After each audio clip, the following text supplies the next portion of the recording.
Muito boa tarde, estamos em direto do CAP em Etelbruck, onde foi apresentada a temporada 2025-2026 desta instituição cultural no norte do país, o CAP, que é o Centro de Artes Florais. Ora bem, uma programação diferente, uma nova identidade também, isto graças à nova diretora Ana Maria Tsekov, que é convidada no Musicarte, está aqui ao meu lado. Esta nova temporada marca uma verdadeira tomada de posição artística com uma vontade bem clara, ou seja, favorecer a criação coletiva e também partilhar os momentos inéditos à volta da cultura, porque é de cultura que se fala. Bonjour, Madame la Directrice Ana Maria Tsekov. Bonjour, merci. Déjà, félicitations. Une nouvelle identité très colorée et qui attire vraiment l'attention. Une nouvelle saison s'annonce au CAP. Quels en sont les grands axes? On reste dans l'esprit des arts pluriels, donc on veut montrer toutes les couleurs des œuvres d'art qui existent, tous les genres, mais on veut aussi ajouter une nouvelle chapitre qui s'appelle Community et Participation.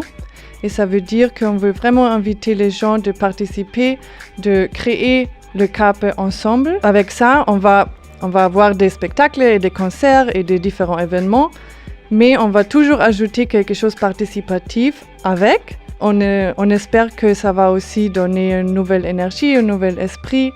Peut-on s'attendre, en ce qui concerne la programmation, à des artistes inédits ou à des partenariats particuliers cette année?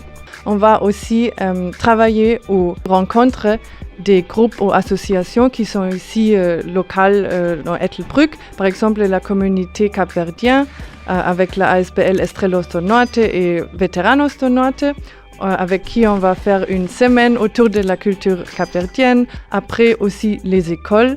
Donc par exemple, on a un projet qui est dans une école particulière, qui est créé dans une école avec la collaboration des étudiants qui vont venir au CAP et créer un concert ensemble de school band, ça s'appelle School Band Fusion. Après, on va avoir un DJ duo de Vienne.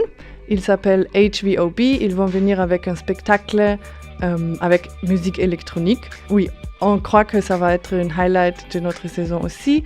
Après, on va avoir Mario Lucio qui va être là pour la première fois à Etelbruck. Une autre chose intéressante sont les community projets. Par exemple, on va avoir Carmina Burana, c'est une grande œuvre avec un chœur. En parlant maintenant de la nouvelle identité visuelle du CAP, que raconte-t-elle?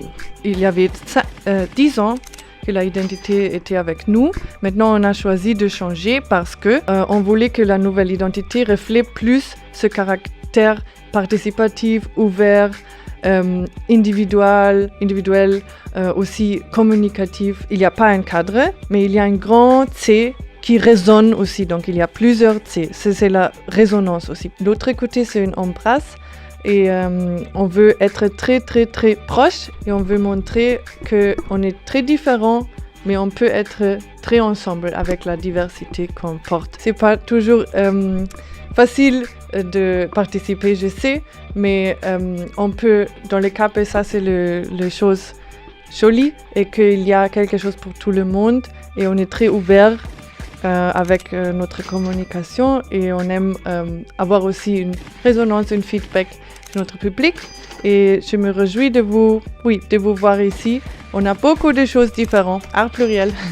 Foi então a conversa com a diretora do CAP, Ana Maria Tsekov, ela que falou da programação 2025-2026, assim como desta nova identidade do CAP, uma identidade com cor, que convida à proximidade e também à participação. As informações estão disponíveis em cap.lu e, claro, a Rádio Latina irá acompanhar toda esta programação ao longo de 2025 e também 2026.